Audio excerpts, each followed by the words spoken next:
Section 43 क्या था? 44 क्या था? 45 क्या था?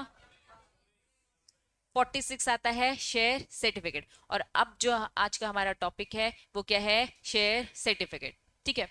43 बोलता है काइंड्स, 44 बोलता है नेचर है, मूवेबल है। ठीक है। देन 45 आपको क्या बोलता है? नंबरिंग। 46 बोलता है, 46 बोलता है शेयर सर्टिफिकेट। फिर हमने 47 भी कल पढ़ लिया था। प्रेफरेंस होल्डर के पास जनरल रूल वोटिंग राइट नहीं है, लेकिन आ जाएगा। ठीक है, चलो, वेरी गुड वेरी गुड। ठीक है ठीक है। शेयर सर्टिफिकेट क्या होता है? शेयर सर्टिफिकेट, तुमने मुझे पैसा दिया, बदले में मैंने क्या दिया? Share certificate. अभी मैं फिजिकल शेयर सर्टिफिकेट की बात करूं, आज की डेट में सारे के सारे शेयर्स डीमैट इलेक्ट्रॉनिक फॉर्म में कन्वर्ट हो चुके, चाहे पब्लिक हो चाहे प्राइवेट हो। लेकिन स्टिल अगर शेयर होल्डर चाहे तो अपनी कंपनी से डिमांड करेगा शेयर सर्टिफिकेट, और कंपनी को वो डिमांड फुलफिल करनी पड़ेगी। तो यस, शेयर सर्टिफिकेट कैसा होता है देख लो घूर घूर कर। एक शेयर सर्टिफिकेट, ठीक है, कुछ नहीं, एक पेपर एक सर्टिफिकेट जैसा ही होता है। चलो देखते हैं इसमें साइन कौन कर रहा है। साइन कौन कर रहा है? डायरेक्टर ने साइन किया, डायरेक्टर ने साइन किया। और क्या लिखा है? दिख रहा है?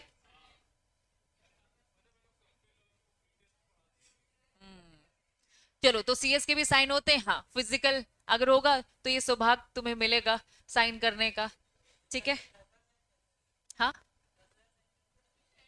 नहीं, तुम्हारी जो मार्कशीट होती है उसमें तुम्हें क्या लगता है, जो भी ऑफिसर, जो गैजेट ऑफिसर रहता है, क्या वो साइन करता है क्या? क्या होता है इलेक्ट्रॉनिक फॉर्म में? स्कैम, हाँ, वो एक वो भी रहता है ना। इलेक्ट्रॉनिक होती है ये सारी चीजें, डीएससी नहीं, इलेक्ट्रॉनिक फॉर्म होता है, इमेज होती है, बस कॉपी पेस्ट होती है, दैट्स इट। ठीक है, तो यहाँ पे भी ये होगा, हाँ। चलो, अब यहाँ देखेंगे, ध्यान देंगे। क्या ये रजिस्टर फोल्डर नंबर दिख रहा है? दिख रहा है? चलो, कितने नंबर ऑफ शेयर्स दिख रहे हैं आपको? दिख रहे हैं यहाँ? कितने शेयर्स है? 100। अब ये फोलियो नंबर होता है, सर्टिफिकेट नंबर होता है, नाम है। ठीक है, अब ये क्या कुछ नंबर सा लिखा है? सेक्शन 45 क्या बोलता है? कहां से कहां तक के शेयर्स मिले? ये नंबर की बात हो रही थी।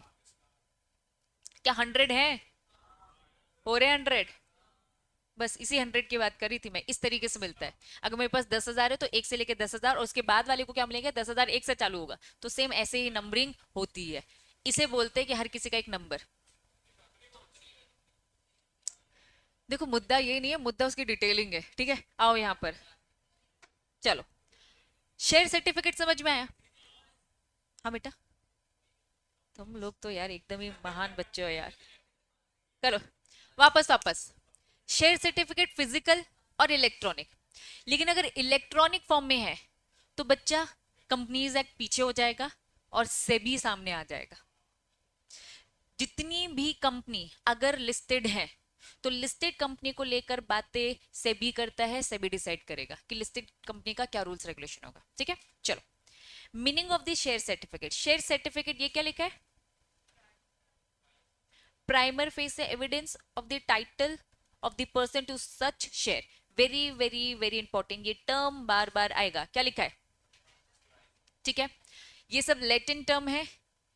इन लैटिन टर्म का मतलब समझना। फॉर एग्जाम्पल, अभी कोविड जब हुआ था तो जिसको भी सर्दी जुकाम खांसी हो रही थी, दिमाग में क्या आ रहा था? कोविड हुआ। प्राइमर फेसिया समझना, प्राइमर फेसिया, हमें क्या लग रहा था कि भाई ये तो पॉजिटिव हो चुका है भाई, अब इसके तो सारे सिम्टम्स दिख रहे। लेकिन फिर एक, तुम देखोगे मार्केट में एक किट आ चुकी थी जिसे हम तुरंत टेस्ट करके आइडेंटिफाई करे थे हुआ है कि नहीं, किसी को था और किसी को नहीं था। लेकिन ऊपर ऊपर से अगर हम देखें तो आपको क्या लग रहा था? कोविड है, पॉजिटिव आ रहा है। तो मतलब प्राइमर फेस से मतलब क्या होता है? फर्स्ट इंप्रेशन, मतलब ऊपर से देखकर। जैसे मुझे अभी तुम लोग को ऊपर से देखकर क्या लगता है? कि एकदम नालायक हो, है ना, दिमाग में कुछ नहीं जा रहा है, सोते ही रहते हो, ये मेरा प्राइमर फेस है। फिर जब मैं टेस्ट लूंगी तो मैं श्योर हो जाऊंगी कि ये बातें तो सच है ना। तो प्राइमर फेस से मतलब क्या होता है? फर्स्ट, जो आप सबसे पहले ऊपर ऊपर से इन्वेस्टिगेट कर रहे हो और समझ में आता है। मतलब समझो ये डॉक्यूमेंट की इंपॉर्टेंस बहुत है। अगर किसी के पास शेयर सर्टिफिकेट है, उस शेयर सर्टिफिकेट में अगर उसका नाम लिखा है, तो प्राइमर फेस से हम क्या बोलते हैं कि भैया उसका वो टाइटल है, दैट मींस वो उस शेयर सर्टिफिकेट का मालिक है।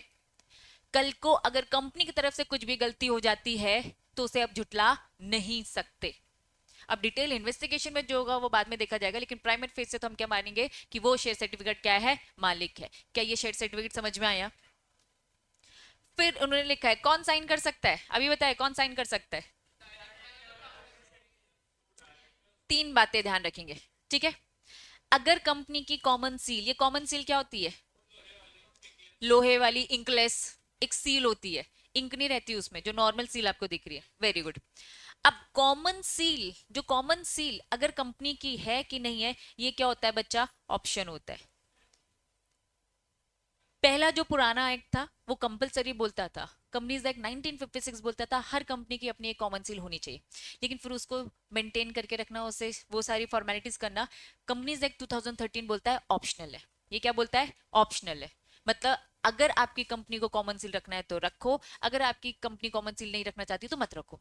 लेकिन मान लो हमारी कंपनी पुरानी है, हमारी कंपनी क्या बहुत पुरानी है, तो भैया कॉमन सील तो है। अगर कंपनी की कॉमन सील है, if company has a common seal, अगर कंपनी की कॉमन सील है तो कॉमन सील पक्के से लगानी पड़ेगी, ठीक है। और साइन तो कॉमन सील से होंगे, प्लस कंपनी में सीएस है या फिर सीएस नहीं है। क्या सारी कंपनी में सीएस अपॉइंट होता है? नहीं, कुछ एक लिमिट होती है, जरा लिमिट बताओगे? 10 करोड़ पेड अप कैपिटल है, ठीक है। हाँ, स्मॉल कंपनी में नहीं होती। 10 करोड़ पेड अप कैपिटल है तो आपको सीएस रखना क्या कंपलसरी है। तो साफ इन्होंने बोला आपका जो शेयर सर्टिफिकेट होगा उसमें क्या लगेगी? कॉमन सील लगेगी। प्लस अगर आपकी कंपनी में सीएस नहीं है तो कंपनी के दो डायरेक्टर उठाना, उन दो डायरेक्टर के साइन, जो मैंने अभी अगर आपको दिखाया तो बच्चों अब यहां पर दो डायरेक्टर दिख रहे हैं, दो डायरेक्टर दिख रहे हैं और साथ में क्या दिख रहा है? सीएस भी दिख रहा है। लेकिन जो फॉर्मेलिटीज है ये बहुत पुरानी कंपनीज है, ये पुरानी कंपनीज के फॉर्मेलिटीज के हिसाब से नया कंपनीज एक्ट क्या बोलते हैं? सीएस अगर नहीं है तो दो सीएस के, दो डायरेक्टर के साइन मारो, काम चल जाएगा। लेकिन अगर कंपनी में कौन है? सीएस है, तो भैया एक डायरेक्टर और एक किसके साइन होंगे? सीएस के होंगे। बात समझ में आ रही है? वापस, क्या कंपनी की कॉमन सील है? Yes, common seal if any है तो कंपनी की कॉमन सील, ठीक है। बस कॉमन सील, कॉमन सील लगाओ, खत्म। दोनों के बीच में और है कि एंड है? क्या है? किसी की जरूरत नहीं है हमें, किसी की जरूरत नहीं है। क्या करेंगे? कॉमन सील लगाया, खत्म। लेकिन कॉमन सील अगर नहीं है, कॉमन सील अगर नहीं है तो आप क्या करेंगे? देखेंगे सीएस है कि नहीं। अगर सीएस नहीं है तो क्या करेंगे? दो डायरेक्टर। अब सीएस है तो एक डायरेक्टर और एक सीएस, और आज की डेट में कॉमन सील रखना कंपलसरी नहीं है, तो अगर कंपलसरी नहीं है तो दो डायरेक्टर या फिर एक डायरेक्टर या तो एक सीएस। क्लैरिटी है? अब यही चीज आपकी बुक में लिखी हुई है। क्लैरिटी है बच्चों? बता रही, यहां तक हो गया। फिर ये क्या लिखा है? प्राइमरी फेस एविडेंस, अभी तो बताया कि अगर ये सर्टिफिकेट आपको मिल गया जिसमें साइन है तो ये क्या मान लिया जाएगा कि आप इसके ओनर हो, टाइटल है उस पर्सन का, जिस पर्सन का नाम इसमें लिखा है उसके पास वो ओनरशिप है। क्लैरिटी है बच्चों? पक्का?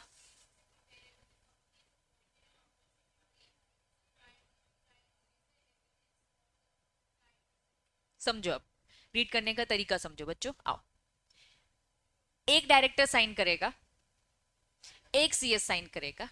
Read, wherever the company has appointed, रुक जाओ, क्या लिखा है? Wherever company has appointed company secretary, comma, रुक जाओ, अगर कंपनी ने सीएस अपॉइंट कर रखा है, ठीक है। अब यहाँ पे कॉमा लग गया, सेंटेंस खत्म, कॉमा लग गया मतलब यहाँ पे सेंटेंस की बात खत्म हो गई है। उसके बाद उन्होंने दूसरी बात बोल रखी है कि भैया ऐसा सर्टिफिकेट जिसमें ये सारी चीजें साइन हो चुकी है, मतलब वो सर्टिफिकेट कंप्लीट, और सर्टिफिकेट एक बार कंप्लीट तो उसे प्राइमरी फेस एविडेंस माना जाएगा। क्लियर है बच्चों? पक्का? सारी कंपनी आज की डेट में जितनी न्यू कंपनी बन रही है नहीं रख रही कॉमन सील। Very good. अब समझो, जो कॉमन सील है उसे क्यों हटा दिया गया, लॉजिक समझो। लगाने वाला कौन है? एक इंसान, वो है सीएस। अगर कंपनी में सीएस नहीं है तो डायरेक्टर। तो मनमानी तो हो ही रही है ना अपने तरीके से। जब अपने तरीके से मनमानी हो ही रही है तो रखो ना रखो कोई फर्क पड़ता नहीं है, दिमाग चलाने वाला तो कोई एक इंसान ही है, तो हम क्या करेंगे, लिफ्ट कर देंगे कॉर्पोरेट विल उस इंसान को आइडेंटिफाई करने में, क्योंकि लगा इंसान ही रहे ना, तो इन्होंने कहा भैया ये सारी फॉर्मेलिटीज अब हटाओ, खुद से रखना है तो रख लो फॉर्मेलिटी के लिए, अदरवाइज कंपलसरी नहीं है। बात समझ में आ रही है? पक्का? एक्चुअल में कॉमन सील अगर है ना तो सीएस संभाल के रखेगा, और सीएस की रिस्पॉन्सिबिलिटी, कल को किस डॉक्यूमेंट में साइन हुआ है किस में नहीं हुआ है, कुछ भी दिक्कत होती है तो सीएस को ही पकड़ा जाएगा, अगर कोई फर्जीवाड़ा इसमें अगर होता है तो इन रिस्पॉन्सिबिलिटी, क्योंकि कंपनीज एक्ट ने ऑप्शन अगर क्या कर दिया है, ऑप्शनल कर दिया है, तो सीएस की ये रिस्पॉन्सिबिलिटी थी, अपनी रिस्पॉन्सिबिलिटी कम ही करो तो ज्यादा अच्छा है। ठीक है, चलिए नेक्स्ट क्या लिखा है? नो बेटा, ये तो बढ़ाऊंगी, क्या लिखा है? पहले ये तो पढ़ो, मैं डिसाइड करूंगी कब तुम्हारा हैवी और कब तुम्हारा हैवी नहीं है। चलो जल्दी बताओ। मैं इन सारी बातों में है ना ध्यान नहीं देना चाहती, मत, पढ़ाई करो। बच्चों जिनको लग रहा है तुरंत उठो, ब्रेक ले लो, मैं पढ़ा रही हूँ। चलो, शेयर सर्टिफिकेट की बात कर रही हूँ। शेयर सर्टिफिकेट क्या बोल रहा है? टाइमलाइन, शेयर सर्टिफिकेट कब इशू करना है। ठीक है, सब्सक्राइबर कौन होते हैं? मेमोरेंडम के सब्सक्राइबर। कंपनी न्यू न्यू बनी है, सब्सक्राइबर का नाम मेमोरेंडम में लिखा है, तुरंत जब भी आपकी कंपनी क्या होती है, इनकॉर्पोरेट होती है, वहां से 2 महीने के अंदर अंदर इनको शेयर सर्टिफिकेट प्रिंट करके दे दो। मिला ही नहीं क्या? चलो, अलॉटमेंट क्या हो गया? अब नए शेयर्स, हमने आईटेक्स प्राइवेट कंपनी बनाई, रॉकी सर, अभिषेक सर, मैं, हमने स्टार्टिंग में इनकॉर्पोरेट हुए, तो जब भी हमने इनकॉर्पोरेशन किया वहां से कितने महीने, 2 महीने, दिया ही नहीं है क्या? न्यू में भी है यार, है यार, न्यू में भी है, ये न्यू है बाजू में, थोड़ा पलटो, तो गई। चलो चलो चलो, वापस वापस, छोटी छोटी बातें में बच्चों मत डिस्टर्ब हो, ठीक है? चले, सब्सक्राइबर समझ में आता है। अब रॉकी सर, मैं, अभिषेक सर, इस प्राइवेट कंपनी में सब्सक्राइबर तो है, आगे चल के हम नए शेयर इशू कर रहे हैं, तो अब वो मेंबर्स होंगे। ठीक है, मैंने आपको क्या बताया, मैं अब नए शेयर इशू कर रही हूँ, आईपीओ लेकर आ रही हूँ, कंपनी लिस्ट हो रही है। ठीक है, अब जैसे कंपनी लिस्ट होती है, मैंने आपको क्या बताया कि मैं पहले आपके पास एब्रिज प्रोस्पेक्टस पहुंचाऊंगी और साथ में क्या दूंगी, एप्लीकेशन फॉर्म। अब उस एप्लीकेशन फॉर्म को आप भरोगे और साथ में क्या दोगे, मनी दोगे, पैसा दोगे। पैसा देने के बाद बहुत सारे लोगों ने एक साथ एप्लीकेशन दे दी तो ओवर सब्सक्राइब हो गया, हो सकता है मैं प्रोराटा बेसिस में डिवाइड कर सकती हूँ, हो सकता है मैं रिजेक्ट कर दूं, ये कंपनी के बोर्ड ऑफ डायरेक्टर की मर्जी। अब कंपनी ने कुछ लोगों को रिजेक्ट कर दिया, बाकी लोगों को क्या किया, अलॉट। तो ये कब की डेट ले रहे हैं, जिस दिन आप अलॉटमेंट करोगे। तो जिस दिन आपने बोला कि हमने आपकी एप्लीकेशन मनी को एक्सेप्ट कर लिया है, जिनको रिजेक्ट किया उनको पैसे रिफंड करूंगी, जिस दिन मैंने बोला आपका एप्लीकेशन मनी एक्सेप्ट हो गया, मैं आपको शेयर अलॉट कर रही हूँ, तो वहां से 2 महीने, कहां से 2 महीने, डेट ऑफ अलॉटमेंट, मतलब बोर्ड ऑफ डायरेक्टर की मीटिंग, इन लोगों को मैं अलॉट करूं, यहां से 2 महीने के अंदर अंदर मुझे आपको भी दे देना है। ऊपर और नीचे में डिफरेंस समझ में आ रहा है? मेमोरेंडम, जब कंपनी इनकॉर्पोरेट होती है तो मेमोरेंडम बनता है, सब्सक्राइबर को डेट ऑफ इनकॉर्पोरेशन से 2 महीने, लेकिन जब इनको अलॉट करते, एप्लीकेशन मनी नहीं, एप्लीकेशन मनी के बाद डायरेक्टर की मीटिंग, और मीटिंग में अलॉटमेंट डिसाइड होगा कि इन इन लोग को देना, इनको रिजेक्ट करना है, तो जिनको आपने अलॉट किया वहां से 2 महीने। क्लियर है? नेक्स्ट क्या लिखा है, ट्रांसफर ट्रांसमिशन, डिफरेंट कंसेप्ट है, सुनेंगे। ट्रांसफर मतलब क्या होता है बताओ, बेच रहे हो, ट्रांसफर मतलब सेल। ठीक है, मैंने किसको दिया, ईशान को दिया, ईशान ने किसको दिया, पनस को दिया, तो हम दोनों, हम सब एक दूसरे को क्या कर रहे हैं, ट्रांसफर कर रहे हैं, बेच रहे। बाजू में क्या लिखा है, बाजू में क्या लिखा है, ट्रांसमिशन। अब थोड़ा समझो, डैडी की डेथ हो जाती है, शेयर्स किसको जाएंगे, उसका लीगल हायर, लड़का या लड़की जो भी हो, ठीक है। अब bye operation of law, law transfer कर रहा है, तो जहां कहीं भी ट्रांसमिशन लिखा है ना, उसका मतलब क्या है, एक इंसान की डेथ हो चुकी है और दूसरे इंसान को शेयर मिल रहे हैं। ट्रांसफर वर्ड यूज नहीं किया जाता है, ट्रांसफर वर्ड किसके लिए यूज किया जाता है, दो जिंदा इंसान के बीच में अगर बेच रहे, दो जिंदा इंसान आपस में अगर बेचेंगे तो ट्रांसफर। लेकिन ट्रांसमिशन मतलब क्या, एक इंसान की डेथ हो चुकी है, वो बेच सकता नहीं है, बाय द लॉ आपको वो सारी चीजें ट्रांसफर हो रही है, तो उसके लिए टर्म ट्रांसफर की जगह क्या वर्ड होगा, ट्रांसमिशन। अब जहां कहीं भी ट्रांसमिशन यूज होगा, क्लिक हो जाएगा क्या, ट्रांसफर मतलब लिविंग पर्सन आपस में खरीदना बेचना कर रहे हैं और एक इंसान की डेथ हो चुकी है, बाय ऑपरेशन ऑफ लॉ सामने वाले को अगर मिलता है, दैट वाज ट्रांसमिशन। इन्होंने कहा भैया 1 महीने का समय है, एक महीना कहां से कैलकुलेट होगा? The date of the receipt by the company. Company को इन्फॉर्म करोगे मैंने ईशांत को बेचा भैया, हम ट्रांसफर करें कि ट्रांसमिशन करें? ट्रांसफर करें। अब हमारे बीच में एक अग्रीमेंट डीड होगी जिसे हम बोलते हैं ट्रांसफर डीड, जिसे क्या बोलते हैं? Transfer deed. अब मैं इसे बेच रही हूँ, कंपनी को क्या पता?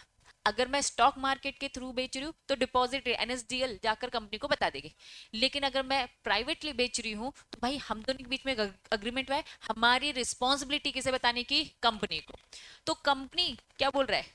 Date of the receipt by the company. Company को जब ये इंफॉर्मेशन मिली कि भैया मैंने ईशांत को बेच दिया है, वहां से एक महीने के अंदर वो दूसरा सर्टिफिकेट मेरा कैंसिल करेगा, क्योंकि मेरे सर्टिफिकेट में किसका नाम लिखा होगा? मेरा। अब ईशांत को देना है तो नया सर्टिफिकेट मेरा जाएगा, मैं एप्लीकेशन दूंगी, ट्रांसफर डीड दूंगी, मेरे एप्लीकेशन को देखेंगे, ट्रांसफर डीड को देखेंगे, और सर्टिफिकेट पुराना वाला मैं दूंगी, उसे वो रिजेक्ट करेंगे, खत्म करेंगे, और नए शेयर प्रिंट करके ईशांत के नाम पर आ जाएंगे। बात समझ में आ रही है? तो इस तरीके से होता है। तो कब क्या लिखा है उन्होंने? टर्म क्या लिखा है? From the date received by the company. क्या लिखा है? इंस्ट्रूमेंट मतलब deed, deed document, agreement. Agreement कौन सा वाला? ट्रांसफर वाला अग्रीमेंट। बात समझ में आ रही है? Intimation of the transmission. Transmission को लेकर उन्होंने क्या बोला? जिस दिन वो बेटी आकर कंपनी को इंटीमेट करेगी कि मेरे पापा की डेथ हो चुकी है, वहां से एक महीने के अंदर वो जो लीगल हायर जो लड़का लड़की है उसके नाम पे नए सर्टिफिकेट दे दिए जाएंगे। मतलब जब भी कंपनी को इन्फॉर्म करोगे वहां से एक महीने के अंदर। क्लैरिटी है? वापस, अगर कंपनी में मेमोरेंडम में सब्सक्राइबर है तो उनको कब प्रिंट करके देने का? वेरी गुड, 2 महीने। ठीक है। Allotment from the date of allotment. Transfer transmission 1 महीना। अगर ट्रांसफर हुआ है तो जिस दिन आपने डीड सबमिट करी, ठीक है, डीड जिस दिन आपने डीड सबमिट करी वहां से 1 महीना। अगर ट्रांसमिशन हुआ है जिस दिन आपने कंपनी को इनिशिएट इन्फॉर्म किया, वहां से 1 महीना। फाइनली उन्होंने क्या बोला? डिबेंचर भी तो खरीदा बेचा जा सकता है, इसको लेकर कितना समय है? 6 महीने। लोन वोन के काम है तो आराम से करेंगे, ओनरशिप का तो है नहीं। ओनरशिप में क्यों उन्होंने बोला? क्योंकि वोटिंग वगैरह होती है, इस बीच अगर जनरल मीटिंग हो जाए तो भैया फटाफट आना है, डिसीजन देना है हमें। चले, नोट दिख रहा है आपको एक? क्या लिखा है? आईएफएससी फुल फॉर्म लिखो, international financial service centre. International financial service centre, और ब्रैकेट में लिखो SEZ। और मुझे बताओ क्या SEZ सुना सुना है? Very good. Special financial, international financial service centre, bracket में लिखो SEZ, स्पेशल इकोनॉमिक जोन। समझो, स्पेशल इकोनॉमिक जोन के बारे में कुछ भी आइडिया तुम लोग को? बताओ। Very good. समझो, फॉरेन कंट्री में बिजनेस करना है तो हमें क्या चाहिए? Foreign currency. हमारी इंडिया बहुत प्रमोट करती है, जाओ धंधा करो, बिजनेस करो इंडिया से बाहर, क्योंकि वहां करोगे तो हमारे देश में आएगी फॉरेन करेंसी, और हमारा देश बहुत स्ट्रांग है ना, ऑल ओवर वर्ल्ड बहुत स्ट्रांग रहेगा, फॉरेन करेंसी मेंटेन होगी। तो जितनी भी कंपनी आईएफएससी सेंटर्स, गुजरात में गिफ्ट सिटी, अभी धीरे धीरे और हम जाएंगे, गुजरात में SEZ डिक्लेयर करके रखा है, बोला कि अगर कोई पब्लिक कंपनी कहां पर है, आईएफएससी सेंटर्स में है, SEZ में है, या फिर कोई भी प्राइवेट कंपनी है, तो तुम्हें हमने अलग से फॉर्मेलिटीज दे रखी है। याद रखना, इनको ना बहुत सारी छूट मिलती है, बहुत सारी फॉर्मेलिटीज में क्या मिलती है बच्चा? एग्जिबिशंस मिलती है। होता क्या है? टैक्स भी कम होता है, कंप्लाइंसेस फॉर्म्स वो भी कम हो जाते हैं, डॉक्यूमेंटेशन कम हो जाते हैं। It should deliver the certificate all the security to the subscriber after, इन्होंने क्या लिखा है? सेम वही incorporation, allotment, transfer, transmission within the period of the 60 days. लेकिन अगर मैं यहाँ पर देखूँ तो कुछ ज्यादा डिफरेंस नहीं है, लेकिन आगे चल के अभी तो सेम ही दिख रहा है, बस डिफरेंस क्या है? जहाँ 1 महीना लिखा है, जहां 2 महीना लिखा है, वहां बस इन्होंने क्या बोल दिया? 60 60 60। वापस इन्होंने पहला केस क्या बताया? इनकॉर्पोरेशन से भी क्या देखने का? 60 डेज। अलॉटमेंट से भी 60, ट्रांसफर ट्रांसमिशन में भी क्या है? 60 डेज। तो अलॉटमेंट में तो सेम ही है, इनकॉर्पोरेशन में भी सेम ही है, बस आपको जो डिफरेंस दिख रहा है वो किस में दिख रहा है? ट्रांसफर ट्रांसमिशन में। जहां मंथ लिखा है वहां मंथ लिखने का, जहां डेज लिखा है वहां डेज ही लिखना। क्यों डिफरेंस क्या है मंथ और डे में, जरा बताओ। मंथ 31, 29, 28 इन सब के भी होते हैं, इस कारण से जहां मंथ लिखा है आपके आंसर में भी मंथ होना चाहिए, अगर आपने उसे डेज में लिखा तो आपके लिए गलत हो जाएगा। याद रखना, इस टाइप की कंपनीज को बहुत प्रमोट किया जाता है, कंप्लाइंसेस कम होते हैं। इसमें कंप्लाइंसेस कम किस में किया है? ट्रांसफर और ट्रांसमिशन में। क्लैरिटी है? डिबेंचर सेम ही है। चलिए, हेडिंग क्या लिखा है?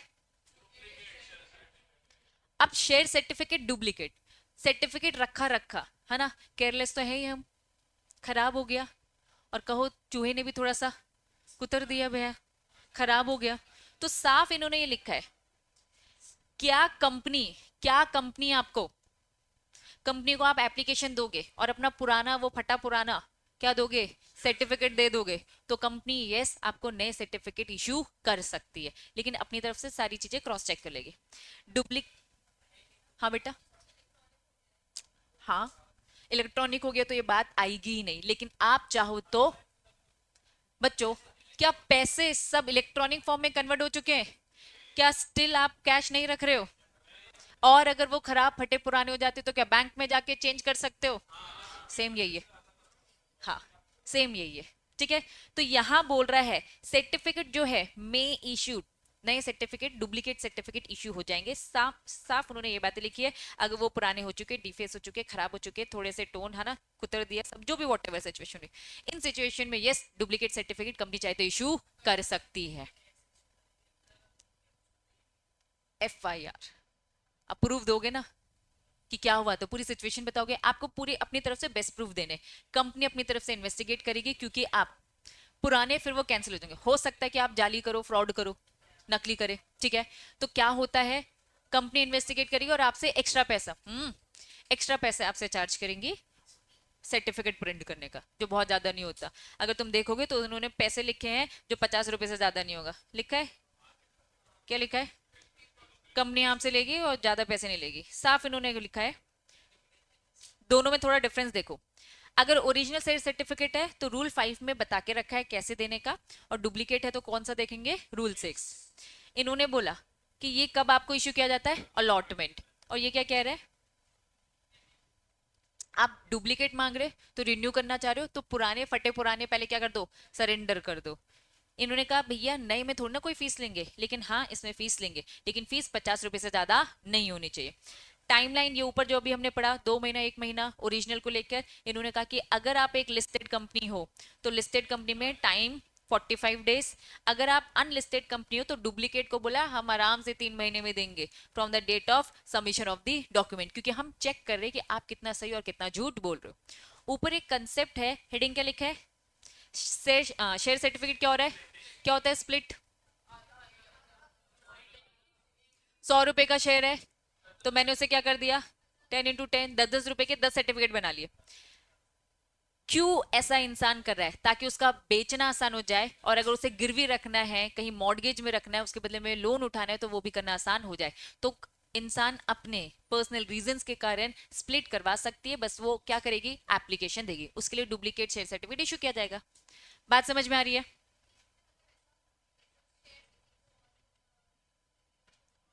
कर सकते हैं। पहले तुमने अपने कन्वर्ट करा दिए, देखो तुम्हारे पास अगर 100 रुपए का एक सर्टिफिकेट है, क्या तुम इसे किसी को दे सकते हो, दोगी तो पूरा दोगी, नहीं तो नहीं। तो तुम पहले क्या करोगी, कंपनी को रिक्वेस्ट डालोगी, 10 10 रुपए के 10 सर्टिफिकेट बना लिए, 50 अपने पास रखो, और एक किसी और को दे दो, ट्रांसफर कर दिया आपने। और ट्रांसफर करने के बाद आपको एक डीड बनानी है, और वो किसे देनी है, कंपनी को, और कंपनी वहां से एक एक महीना था कि क्या था, वो तो IFSC वाले को था ना, 1 महीने के अंदर इशू कर देगी जिनको भी आपने ट्रांसफर किया है, अभी पढ़ा ना ट्रांसफर ट्रांसमिशन केस में 1 महीना, ठीक, गिरवी रखना है।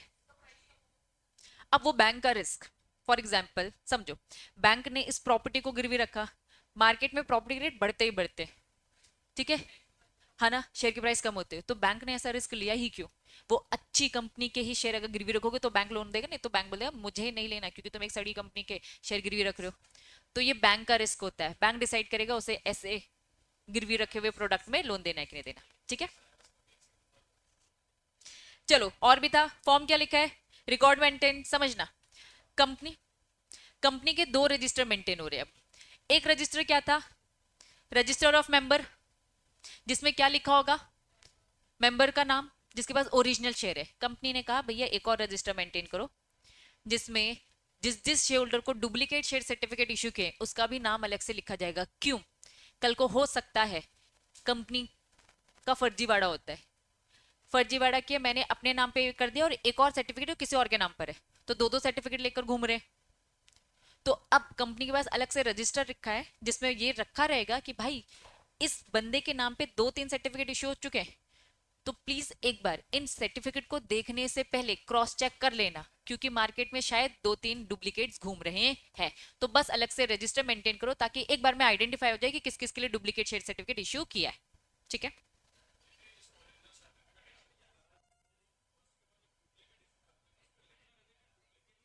हाँ, लिखा रहता है यही चीज, नेक्स्ट है, लिखा रहता है ये वैसा है। ठीक है। हाँ हाँ हाँ, कोई मतलब नहीं तेरी, अब नेक्स्ट क्लास है यहाँ बैठने वाला, तो मुझे नहीं पता जो भी बातें हो रही हो। ये ओरिजिनली होगा, वो भी ओरिजिनली होगा, कोई इसमें फर्क नहीं होगा। बस हाँ, ये होगा कि ये कॉपी फॉर्म है, ताकि पता चल जाए इससे पहले कभी कुछ हुआ था। ठीक है। चलो यहां तक क्लियर हो गया, बढ़ो आगे। अब क्या बोल रहे हैं, कोई भी अगर डिफॉल्ट होता है तो कंपनी और उसका ऑफिसर फंसेगी पेनल्टी। अब बहुत इंपॉर्टेंट पेनल्टी इसकी है, वेरी इंपॉर्टेंट, जितना इंपॉर्टेंट इसमें लिखना है लिख लो। डुप्लीकेट सर्टिफिकेट को लेकर, डुप्लीकेट सर्टिफिकेट को लेकर अगर हमें कल को पता चलता है कि कुछ गड़बड़ हुई, तो कंपनी भी फंसेगी और ऑफिसर भी।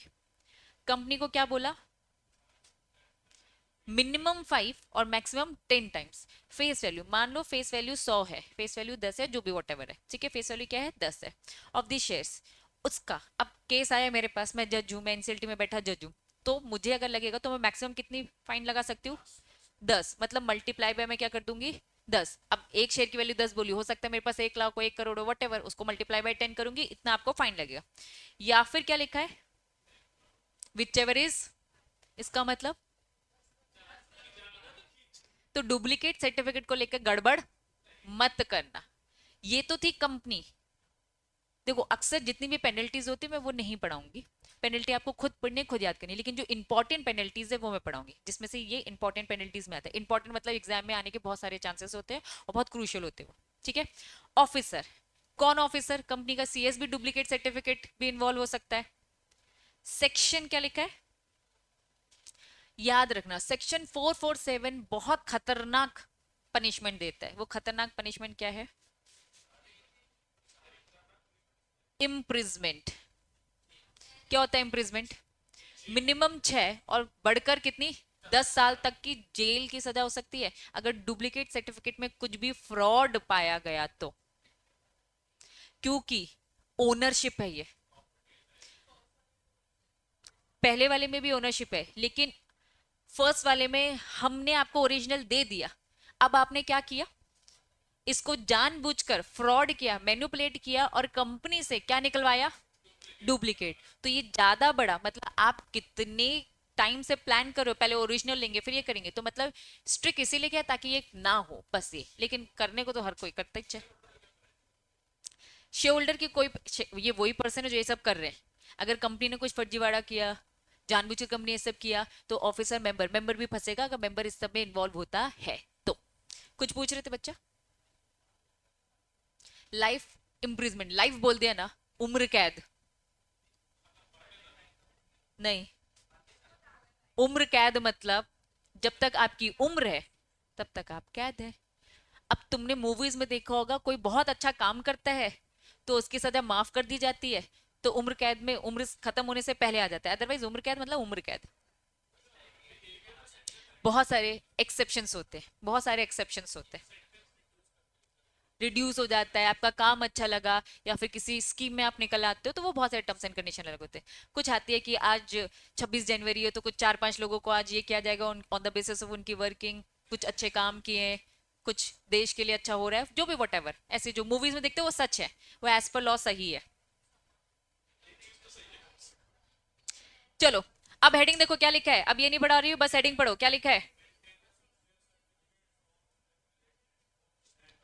इन्होंने बोला भैया सारे जो भी शेयर सर्टिफिकेट इशू कर रहे हो, प्रिंट कर रहे हो, उसमें प्रॉपर नंबर होने चाहिए, जो भी फॉर्मेलिटीज होगी ये सब आप एक बार खुद से पढ़ेंगे। फॉलोइंग पर्सन रिस्पॉन्सिबल, ये इन सबको क्या बोला, सेफ कस्टडी में अपने पास रखने का।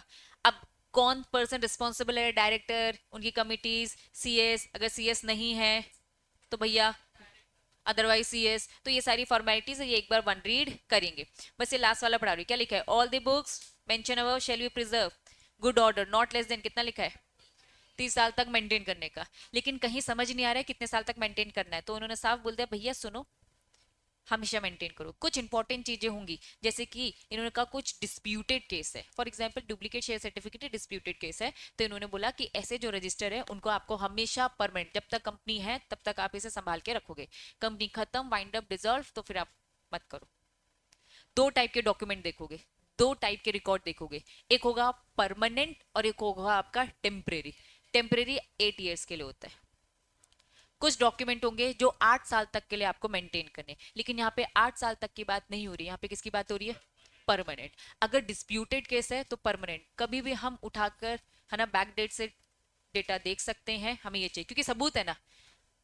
परमानेंट मतलब सबूत आप कभी भी उठा के देख सकते हो। अगर आपको बोला है कि 8 ईयर्स, मतलब वो एवई वाले चिल्लर मैटर्स होंगे जो कि 8 साल के बाद इतनी उनकी इंपॉर्टेंस नहीं होगी।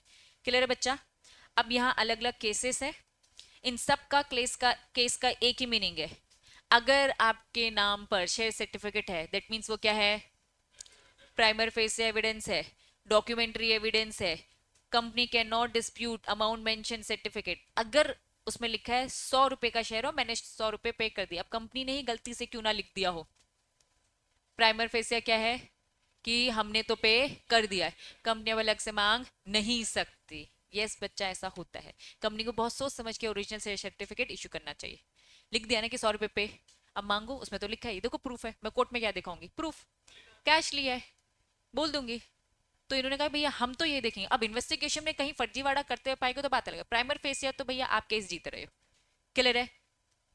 सारे सबका मतलब यही है, कोई भी पर्सन कंपनसेशन रिकवर कर सकता है उस डॉक्यूमेंट के बेसिस में। बात समझ में आई? डुप्लीकेट शेयर सर्टिफिकेट कब इशू किया जाता है? जब आप पुराने दे दोगे। मैंने अगर ईशांत को बेचा तो कब इशू किया जाएगा? जब मैं उनको ट्रांसफर डीड दूंगी, उसके बाद वो अनदर सर्टिफिकेट प्रिंट कर देंगे। तो सारी बातें घिसी पीटी यहाँ पर यही बोल रहे। हेडिंग क्या लिखा है? क्या शेयर सर्टिफिकेट पब्लिश कर दोगे? कहीं आपको शेयर सर्टिफिकेट पब्लिश दिखता है? कंपनी की बैलेंस शीट पब्लिश दिखेगी, कंपनी आईपीओ लेकर आया है न्यूज़पेपर में दिखेगा। इन्होंने कहा भैया शेयर सर्टिफिकेट ऐसा डॉक्यूमेंट नहीं होता है जिसे आप ऐसे ऑफिशियली पब्लिश करो। शेयर एक मूवेबल प्रॉपर्टी है। इन्होंने कहा शेयर सर्टिफिकेट एक तरीके से टाइटल ओनरशिप बताता है, but not publish in the nature of prospectus. आपको न्यूज़पेपर में दिख जाएगा, balance sheet, profit loss account, loss जो भी हुआ है, नोटिस, एडवर्टीजमेंट, सब पब्लिकली शो होता है। लेकिन आपका शेयर सर्टिफिकेट कभी भी पब्लिकली शो नहीं होता है। जो भी होता है वो इधर उधर से ही, जैसे मैंने अगर आपको दिखाया है तो ये कोई पब्लिकली है नहीं, किसी का भी मैंने ऐसे दिखा दिया है, ये किसी की पर्सनल प्रॉपर्टी है। बात समझ में आ रही है? बोलो।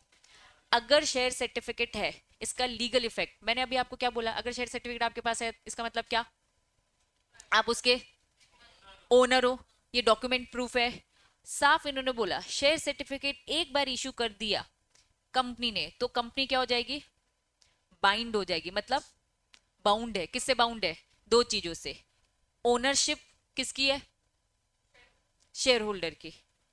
और अगर डिविडेंड को लेकर उसे पेमेंट करना है तो कंपनी भी नकार नहीं सकती।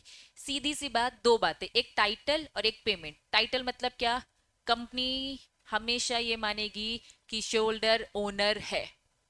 पेमेंट, अगर उसमें लिखा है सर्टिफिकेट में कि सब बंदे ने 100 रुपए पूरे पे कर दिए तो कंपनी से कल को नकार नहीं सकती, ना उसकी ओनरशिप को नकारेगी और ना ही उसकी पेमेंट को नकारेगी। अगर सर्टिफिकेट में ये सारी बातें, अगर मेरा नाम लिखा है तो मैं ही मालिक हूँ और कोई नहीं।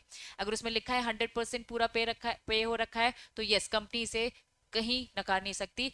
ये बाइंड करता है, लीगल इफेक्ट है। ये बात समझ में आ रही है? इसीलिए स्टार्टिंग में बोला गया था ये प्राइमर फेस एविडेंस है। प्राइमर फेस ये प्रूफ है कि आप इसके मालिक हो, ये प्रूफ है कि इसमें लिखा है कि अगर आपने पैसे पे कर दिए तो यस आपने 100% पे कर दिए। क्लैरिटी है? यहां आपका शेयर सर्टिफिकेट फाइनली खत्म होता है। सेक्शन नंबर क्या था?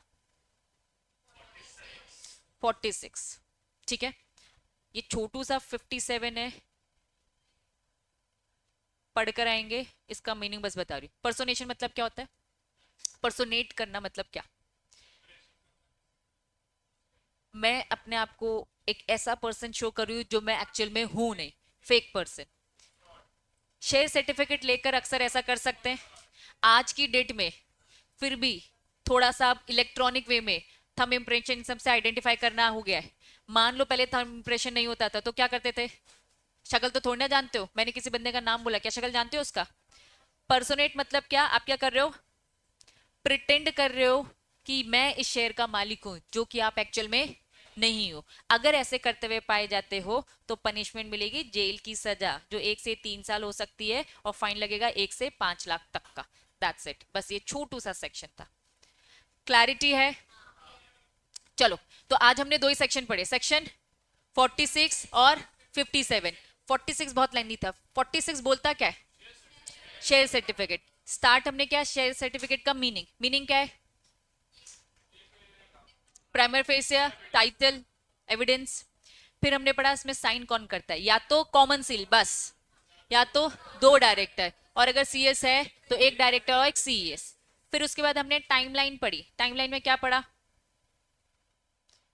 कि कब आपको इशू करना है। सब्सक्राइबर का पढ़ा, अलॉटमेंट पढ़ा, दोनों में 2-2 महीने। फिर हमने ट्रांसफर और ट्रांसमिशन का पढ़ा, एक एक, ठीक है, डिबेंचर को लेकर। फिर हमने FSc, public private company, 60 days सारे केसेस में, ठीक है। चलो, फिर हमने कहा कि डुप्लीकेट शेयर सर्टिफिकेट इशू किए जा सकते हैं। हाँ, आपको बस एप्लीकेशन देनी पड़ेगी, रीजन बताना पड़ेगा, और पुराना शेयर सरेंडर करना पड़ेगा, ठीक है। तो आपको प्रूफ देना पड़ेगा कि गुम गया है, एफआईआर वगैरह जो भी प्रूफ दिखा सकते हो वो दिखाओ, क्योंकि घर पे चोरी हुई थी, चोर आया 10 चीजें लेकर गया, ये भी लेकर चला गया, ये हमारा प्रूफ है देखो। तो ये शो करना पड़ेगा, कंपनी अपनी तरह से इन्वेस्टिगेट करेगी और फाइनली उसे ठीक लगेगा तो इशू कर देगी, और रजिस्टर में तुम्हारा नाम अलग से लिख देगी कि कल को अगर मिला वो सर्टिफिकेट जो चोर लेकर घूम रहा है ना, लेके तो घूम रहे हैं, तो फिर उसका क्या करना है। चलो, फिर हमने पढ़ा कुछ डॉक्यूमेंट मेंटेन करने पड़ेंगे, ये आपको एक बार रीड करने का। सारे केसेस का कंक्लूजन एक ही है, और फाइनली लास्ट वाला कंसेप्ट क्या था, 57। हम गलत फेक पर्सनालिटी है ना आपके सामने प्रिटेंड करें कि हम ये पर्सन है, और इस हिसाब से हम वोटिंग डिविडेंड लेने का ट्राई करें, पकड़े गए तो अच्छी खासी पनिशमेंट। आपकी ये सभा समाप्त।